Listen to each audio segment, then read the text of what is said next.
Mesdames et messieurs, bonsoir et bienvenue à cette émission de Info 9.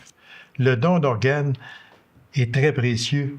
Il doit se continuer en tout temps. Ça, on en a tellement parlé, on va continuer à en parler parce que ça peut, pas que ça peut, ça sauve également beaucoup de vies. Alors, j'en discute avec mon invité, qui est président régional de la Fondation du Rhin en Abitibi-Témiscamingue, M. Normand Lemieux. Monsieur Normand, bonsoir. Bonsoir, monsieur. Toujours un plaisir de vous recevoir, M. Normand. Puis, je le sais qu'on se répète. Oui, on se répète. Puis ça, là, il y a des émissions qu'on n'a pas le choix de se répéter parce que chaque chose que l'on discute quand on parle de santé devient, non pas important, devient primordial. Et je suis certain que vous êtes d'accord avec moi. Quand on parle de Fondation du Rhin, moi, si j'y allais avec quelques statistiques, des fois, les gens disent avec des statistiques, c'est plate, tout ça, mais ça dit beaucoup de choses. Cependant, vous serez d'accord avec moi, quand on parle de sensibilisation au don d'organes, les statistiques du don d'organes en 2024 au Québec, 856 personnes en attente, c'est énorme. C'est tout le temps, ça roule pas mal tout le temps dans les mêmes chiffres, mais malgré tous les dons qu'on peut faire aussi, il reste que ça augmente tout le temps. Il y a toujours des gens dans l'année qui sont greffés, d'autres qui demeurent sur la liste d'attente. Donc, puis il y a du temps d'attente aussi qui est calculé là-dessus. Donc, c'est quelque chose de précieux. Quand on parle de don d'organes, est-ce qu'on peut dire que le rein, c'est le principal don d'organes? Absolument. Ouais, le rein, c'est la plus grosse demande en rein. En fait, sur les 856, il y a 591 personnes au Québec qui attendent pour une greffe rénale. Donc, 591 personnes. C'est plus la moitié des gens, c'est les reins où la demande est plus forte au niveau des rénales. Parce que le rein, il se transplante. Ça, là, je ne vais pas me tromper, là, mais est-ce que disons que c'est un des organes, je dirais pas qu'il est le plus facile, là, mais dont le succès est beaucoup plus élevé que plusieurs autres organes greffés. Oui, en fait, c'est sûr parce qu'on en fait beaucoup de greffes rénales, donc c'est sûr que on est plus l'habilité à faire les transplantations sont meilleures qu'ils étaient avant. Mais n'empêche que maintenant, nos greffes de cœur, poumon, rein ou foie là, sont quand même de plus en plus faciles et les gens récupèrent très bien après aussi là, le don. Puis ce qu'on a commencé à faire, vous savez, c'était les dons de reins vivants, les dons de foie vivants aussi qui se font aussi maintenant. Donc, c'est toutes des façons de faire qu'on essaie d'augmenter le nombre de donneurs au niveau provincial pour nous essayer de suffire à la demande. C'est impossible, mais on a eu quand même 206 donneurs dans l'année. Dans ces 206 donneurs-là, il y a 302 transplantations qui ont eu lieu. Donc, les personnes donnent au moins, quand on est donneur, on donne presque 3 organes. Parce que on donne nos 2 reins, on peut donner un foie, on peut donner des poumons. Donc, il y a beaucoup d'organes que le donneur peut donner. Okay. C'est 8 organes qui peuvent donner pour un seul donneur. Pour un seul donneur. Oui, c'est ça. C'est beaucoup. C'est beaucoup. Puis pour devenir donneur d'organes, bien, c'est des critères bien spécifiques. On ne peut pas devenir donneur d'organes demain matin. Il faut avoir un problème neurologique qui est apparu. Donc, on a un accident de voiture, on a une injure neurologique. Notre cerveau devient comme un peu attaqué par l'accident. Mm-hmm. Ça provoque une mort cérébrale. Donc, notre cerveau devient inapte. Il ne peut plus nous aider à respirer. C'est tout lui qui contrôle tout. Mm-hmm. Donc, c'est là qu'on découvre qu'on a un potentiel de donneur parce qu'on a une mort cérébrale qui fait en sorte que ce patient-là ne reviendrait pas à la vie. C'est ça. Même s'il est branché sur des appareils, avec nous, on le maintient. C'est que les organes fonctionnent comme normaux. Oui, nous, on essaie de maintenir les organes le plus possible. Tu sais, au début, c'est sûr qu'on veut sauver notre palade. Tous les organes, on les regarde tout en forme, mais à un moment donné, quand on s'aperçoit que c'est l'inévitable et là, il faut aller vers cette option-là. Okay. En Abitibi-Témiscamingue, des transplantés, il y en a eu 6 personnes. 3 rénales, 1 poumon et 2 foies. Oui. C'est sûr que même si je vous posais la question, c'est quand même bien, mais c'est pas assez. Je veux dire, on peut pas dire, on a 3 rénales, 1 poumon, 2 foies, c'est parfait. Merci beaucoup. Oui, merci, mais si on pouvait faire Il faut faire plus, mais on a encore 16 personnes en attente aussi là, dans la région qui attendent justement pour 13 attendent pour des reins actuellement pour un greffe rénal. On a 2 personnes qui attendent pour avoir un foie. Il y a une personne qui attend pour un cœur.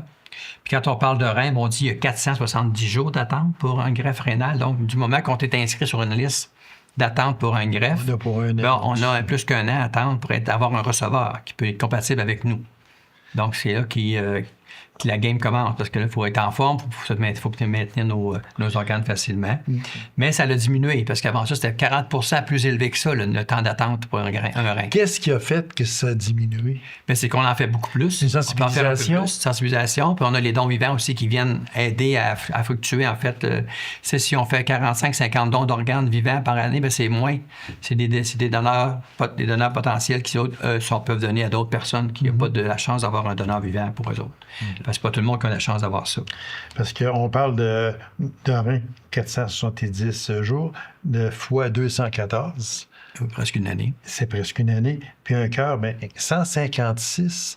Moi, j'aurais pensé que j'aurais mis le 470 pour le cœur, puis le 156 pour les reins. C'est qu'il y a moins de monde en attente pour les cœurs, donc il va arriver plus rapidement, en fait, le temps.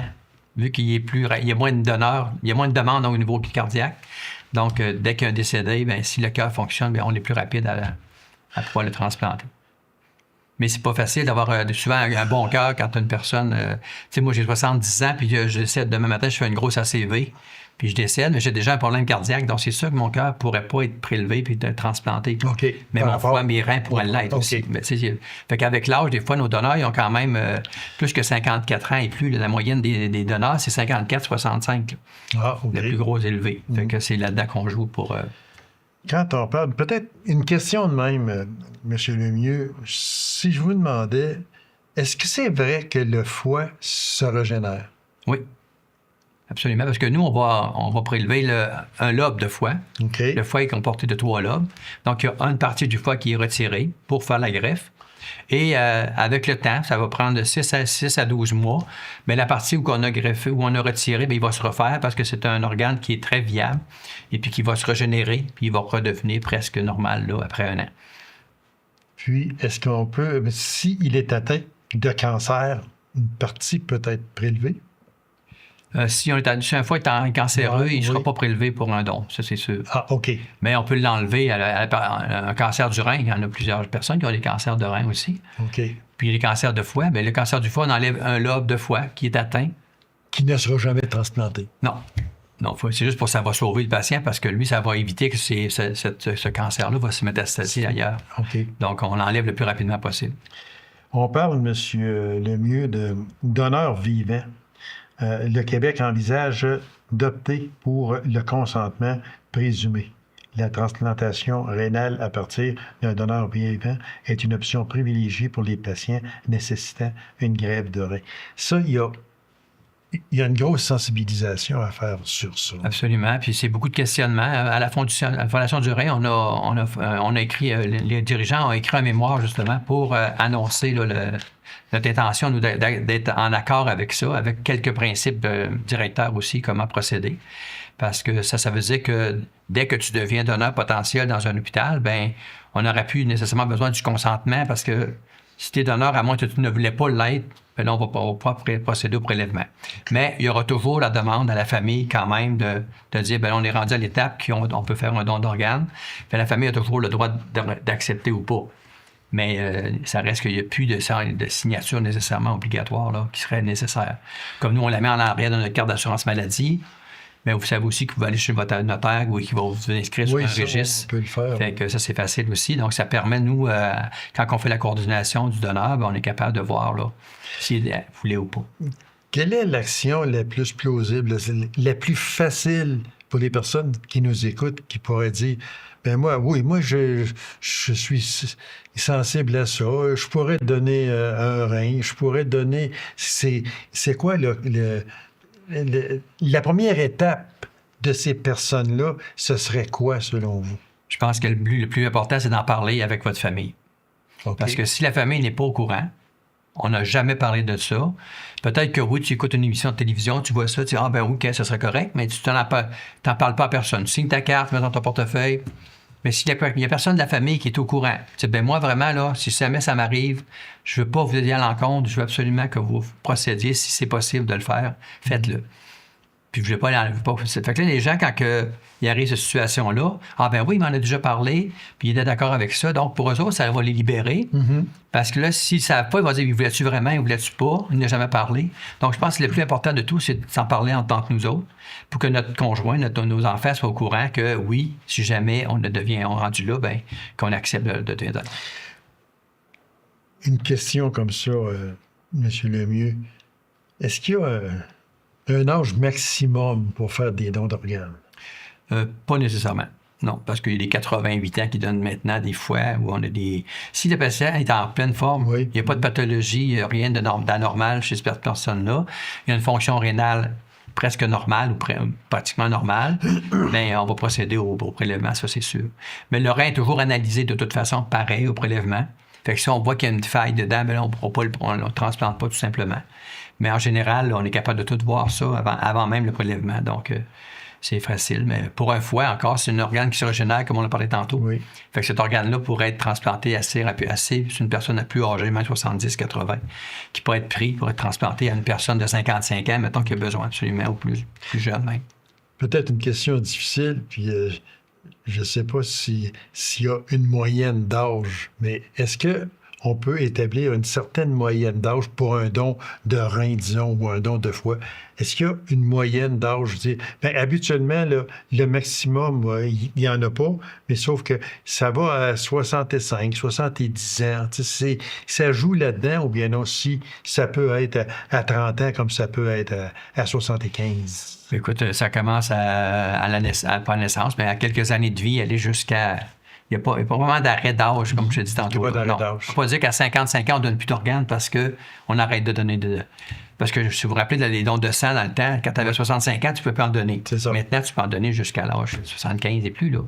Donc, tout est modifié, tout a été changé. La médecine change. Ça change, puis on s'aperçoit finalement qu'on a perdu beaucoup d'organes parce qu'on n'a pas été assez loin dans nos investigations. Voilà. Fait qu'avec la recherche qu'on fait aujourd'hui dans les prélèvements, dans les dons, bien, ça permet d'en faire plus. Absolument. Des levées de fonds, parce qu'on sait que ça prend de l'argent, c'est sûr. Alors, il y a des marches en région en 2025. Oui, il y aura des marches en 2025 encore, comme l'an passé. Donc, si on va cette année à La Sarre, ça va être le 6 septembre, au sentier multifonctionnel. À Rouyn-Noranda, on va être stationné à la Maison du Moulon. Ça va être le 13 septembre. Et à Val-d'Or, c'est le 7 septembre à la forêt récréative. Donc, c'est nos 3 endroits où on a des centres de dialyse, où on a une équipe de formés, une équipe de comité, un comité de marche qui est en place, qui est après préparer justement toutes les démarches pour s'inscrire. Donc, les gens peuvent aller sur le site là, de la Fondation du Rhin ou marche.ca pour Rhin, puis vous allez être capable de retrouver là, l'endroit, si vous voulez, mettons, de donner une soumission à une personne, commanditer quelqu'un. Vous pouvez aller sur le site, trouver son nom, l'inscrire, ou vous inscrire vous-même, faire une équipe avec votre famille, puis dire, bon, nous, on va s'inscrire, puis on va aller faire un tour, on s'inscrit comme un groupe, puis on vient marcher la journée de la marche. Puis il y a d'autres activités également de financement. Bien, souvent, là, on va aller chercher dans les entreprises aussi, qu'on va aller chercher des dons, parce que pour la marche, on a des commanditaires aussi importants qui s'inscrivent au niveau de la marche. Mais dans les municipalités, comme à moi, parce qu'il n'y a pas de dialyse ou il n'y a pas de marche, bien, c'est que souvent, on va envoyer des lettres aux entreprises pour voir s'ils ne seraient pas intéressés à nous donner un don. Habituellement, ça répond bien? Ça répond, oui, c'est bien. C'est 4-5 000 qu'on reçoit au moins dans une ville. Là. Okay. Donc, fait que là, on va chercher dans ces endroits-là là, les principaux commanditaires. Puis ils sont toujours bien représentés aussi. Legs testamentaires, on en a parlé un tout petit peu, c'est aussi... Des legs aussi. Moi, c'est sûr qu'à votre décès, si vous avez vous donnez à une fondation, bien, vous pouvez, là, dans les salons funéraires, dans nos coopératives funéraires, aujourd'hui, on a toutes les informations, même des codes QR maintenant que tu peux scanner, puis tu vas directement sur le site pour faire un don. Fait que l'argent se rend directement là, à l'organisme. Une chose en terminant que j'aimerais parler avec vous, M. Lemieux, c'est dialyse à la maison. Ça se fait? Oui. Mais même, vous m'avez surpris un peu en disant que ça fait plusieurs années. Moi, je pensais que c'était tout nouveau. Non, il y a beaucoup de gens qui essaient de faire... C'est quand même complexe faire une dialyse à la maison parce que c'est une grosse machine. Puis, on est connecté après une machine qui peut arrêter ou pas arrêter. Donc, les gens sont quand même... Il faut qu'ils soient très habiles pour pouvoir dire « je m'embarque là-dedans ». Et puis, ils ont le soutien des infirmières à domicile qui vont aller... justement, aller le supporter, aller voir les machines, aller se faire l'entretien, tout se fait à domicile. Si on a vu énormément dans les nouvelles, il y a des gens, ça fait plus que 10 ans qui sont à la maison en dialyse. Il y en a... Mais en région aussi, on l'en fait. Puis des gens qui sont intéressés à vouloir faire la dialyse, on est capable de... Il y en a qui aiment ça, d'autres qui ne sont pas capables retournent à Exactement. On l'essaye. Si on l'essaye, puis si on voit qu'on est trop insécure, puis ça va pas bien, on n'est pas bien avec ça, bien, on retourne à l'intérieur de l'hôpital à ce moment-là. Une dernière intervention, M.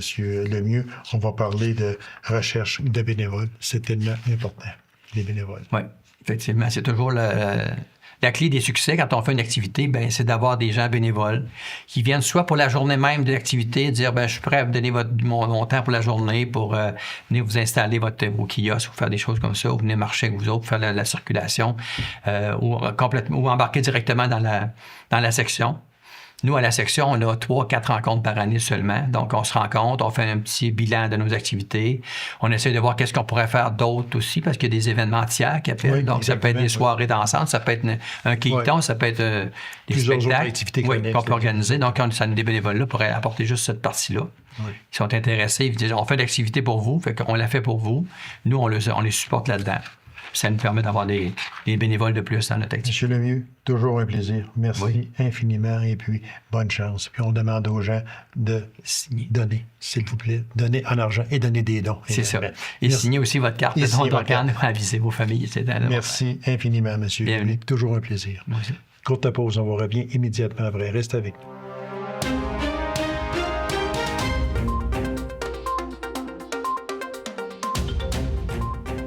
Qu'est-ce que l'amicale et quel est son rôle dans la société? Alors, j'en discute avec mon invitée, Mme Lynn Ouimet. Mme Ouimet, bonsoir. Bonsoir.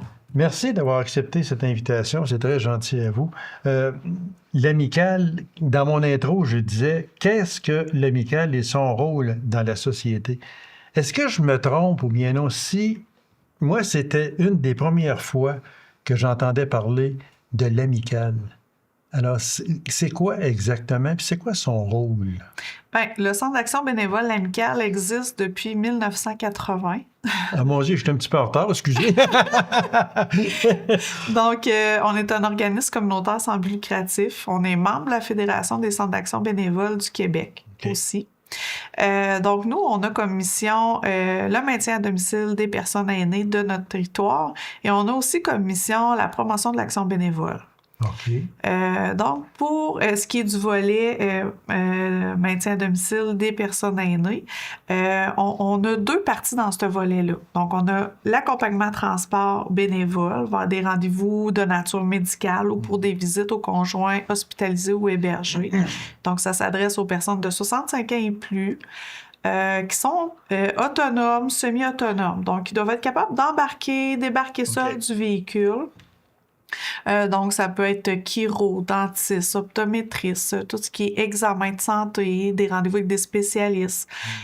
Donc, ça, c'est pour les personnes de l'Abitibi-Ouest, mais on va aussi à des rendez-vous à l'extérieur de la MRC, donc Rouen, Amos, Val-d'Or. Ah oui, okay. On peut se rendre là pour des rendez-vous. Donc, pour ce qui est l'accompagnement transport, on offre ça. On a aussi une travailleuse de milieu pour les aînés. Donc, ça, c'est tout nouveau depuis février 2024. Donc, c'est récent. C'est récent. Donc, une travailleuse de milieu pour les aînés, ça ressemble un petit peu à une travailleuse de rue, mais pour les aînés. Donc, elle, son rôle, c'est vraiment d'aller chercher les aînés vulnérables et isolés qui ont besoin de services, mais qui soit connaissent pas les services ou qui n'ont jamais été en contact avec les services. Donc, c'est un petit peu une courroie de transfert pour combler les besoins de ces gens-là. Pour ce qui est le volet promotion de l'action bénévole, donc on fait de la promotion, c'est un petit peu en 2 temps dans l'année. On a la Journée internationale des bénévoles qui est le 5 décembre. Donc à ce moment-là, on fait penser aux organismes du milieu, les organismes communautaires, nos partenaires aussi. On leur fait penser de remercier leurs bénévoles. Puis, il y a la semaine d'action bénévole qui est toujours vers le mois d'avril. Donc, la semaine change à chaque année de date. OK. Donc, on fait aussi à ce moment-là des petites activités de promotion pour inciter les gens à devenir bénévoles ou faire penser aussi aux organismes partenaires de remercier leurs bénévoles. Tout ça s'adresse, quand je parle d'aide aux personnes qui sont autonomes, semi-autonomes, on peut aller jusqu'à semi-autonomes, et qui demeurent encore à la maison. Soit à domicile, ça peut être HLM, ça peut être des OK. résidences aussi. Résidence à laquelle, étant donné qu'on veut pas dédoubler les services, c'est des résidences qui font pas d'accompagnement transport vers des ressources ou des rendez-vous. Donc, à ce moment-là, on peut le faire. Genre RPA qui n'offre pas ce service-là. Est-ce qu'on peut aller jusque-là? Je vous dirais, on fait affaire avec les Jardins du patrimoine, OK. Résidence dorée, OK, ici à Macamic. ici à Macamic. Tant que la personne est capable d'embarquer, débarquer seule du véhicule, qui est encore capable de se rappeler, tu sais, début Alzheimer, on peut faire les accompagnements de transport, mais quand la personne ne peut plus se rappeler pourquoi qu'elle se déplace ou des choses comme ça, à ce moment-là, on ne peut plus offrir le service. OK, exactement. Moi, si je vous demandais, parce que on avait reçu un carton disant bénévole recherché. Ouais. Parce que c'est sûr, ça prend beaucoup de bénévoles. Moi, si je vous demandais, Mme Ouimet, quelles sont les conditions essentielles pour être bénévole à l'Amicale? Premièrement, il faut aimer la compagnie des personnes aînées. Premièrement, oui. Faut être patient et à l'aise dans les hôpitaux aussi. On ne sait jamais si on y va pour 15 minutes, 30 minutes ou quelques heures. Exactement, c'est un fait. Ça prend un permis de conduire valide. Donc, Une voiture, une voiture. parce que vous ne fournissez pas de voiture, Non, c'est que chaque personne a son propre véhicule. c'est ça. C'est le véhicule du bénévole. Du bénévole. OK. Nous, il y a toujours une rencontre préparatoire que je dis, là.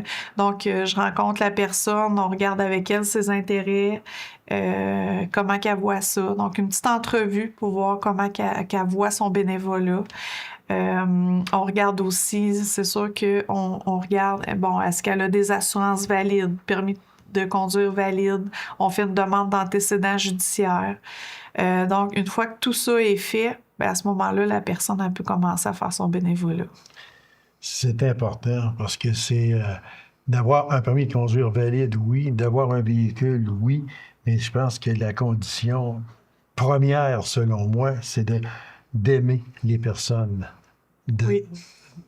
On va dire de 65 ans et plus, là, mais c'est aimer les personnes. Oui, puis ça, on le voit au début, là. Tu sais, le bénévole le voit tout de suite au début s'il est fait pour ça ou pas. Mais je vous dirais qu'en général, là, les bénévoles sont vraiment contents du temps qu'ils donnent à ces gens-là. La disponibilité de ces personnes-là est aussi importante. C'est sûr qu'on ne peut pas demander à ces personnes-là d'être disponibles 24 heures par jour, là, c'est sûr. Mais par contre, on demande une certaine disponibilité. Ça varie beaucoup d'un bénévole à l'autre. OK. Puis on s'adapte à ce qu'ils ont à donner aussi. Tu sais, j'ai des bénévoles qui sont libres 5 jours semaine. J'en ai que c'est quelques mois par année. J'en ai qui travaillent sur des 7-7, des 14-14. Fait que dans leur temps de congé, ben, ils font du bénévolat. J'ai des gens qui travaillent encore à temps partiel, qui font du bénévolat. Donc, c'est vraiment propre à chacun, le temps qu'ils ont à donner. Puis, peu importe ce qu'ils ont à donner, ben nous, on est content de les avoir avec nous. Parce que quand on parle de disponibilité, c'est un peu, beaucoup, c'est sûr, parce que, mais comme vous dites si bien, il y a toutes sortes de classes dans ça, dans le sens que une personne peut être bénévole, mais elle travaille 7 jours, puis congé 7 jours. Dans son séjour, elle n'est pas disponible si elle travaille. Pareil si elle fait 14 jours. Donc, ça varie d'une personne à l'autre, d'un bénévole à l'autre. Ouais. Puis l'âge du bénévole, est-ce que c'est important? C'est pas important tant que la personne a son permis de conduire valide et que tout va bien côté conduite. OK. Oui, c'est ce qui est important. Qui juge ça? Ben, nous, avec la demande d'antécédent judiciaire, on est capable de savoir si s'il y a eu des choses dans son dossier de conduite. Donc, s'il y aurait quelque chose, on le saurait. Peut-être une question indiscrète, et si vous ne voulez pas répondre, je vais vous comprendre, mais quand vous faites une enquête de même, est-ce que la Sûreté du Québec peut vous aider? Ben, c'est une agence, c'est une agence, je dirais, c'est par la Fédération des centres d'action bénévole. OK. Nous, on a une agence privée qui fait les demandes d'antécédents judiciaires. Parce que c'est sûr et certain, quand tu es ici, là, vous avez dit n'avoir aucun antécédent judiciaire ou criminel. Ouais. Ça, c'est... Si vous le demandez à la personne, ça se peut qu'elle vous dise une menterie. Alors, c'est ça, moi, où je veux en emmener, c'est que vous pouvez être sûr de bien vérifier, là. Oui. Nous, le rapport qu'on a, c'est vérifié. Cette compagnie-là, c'est en lien avec tout ce qui est dossier criminel. Même s'il y aurait eu pardon, quelque chose comme ça, nous, on reçoit une notification, le dossier n'est pas complété. Eux, à ce moment-là, ils communiquent avec la personne parce que nous, on ne sait pas qu'est-ce qui se serait passé, puis ça ne nous regarde pas. Mais si le dossier ne peut pas être complété, la personne ne peut pas devenir bénévole. Il faut penser à la sécurité. Oui, exactement. Oui, c'est très, très important. Madame Ouimet, dernière question en terminant. Si une personne qui nous regarde et qui dit « Moi, ça m'intéresse, là, je fais quoi? » Il m'appelle 819-333-9892. On va discuter ensemble. Puis, Puis il y en a, mais vous en manquez encore, c'est sûr. Oui, on en manque toujours. Toujours. Ça va être continuel. On en gagne à chaque année. Parce qu'il y en a qui partent, il y en a qui arrivent. C'est ça. Exactement. Madame Ouimet, merci infiniment. Ce fut très, très, très agréable de vous recevoir. Puis ceux que ça intéresse, bien, vous appelez Madame Ouimet au 819-333-9892. C'est ça? C'est ça. Merci beaucoup, Madame. Ça m'a fait plaisir. Merci. Alors, mesdames et messieurs, merci d'avoir été là. On se donne rendez-vous à une prochaine émission de Info 9. Au revoir et bonne semaine.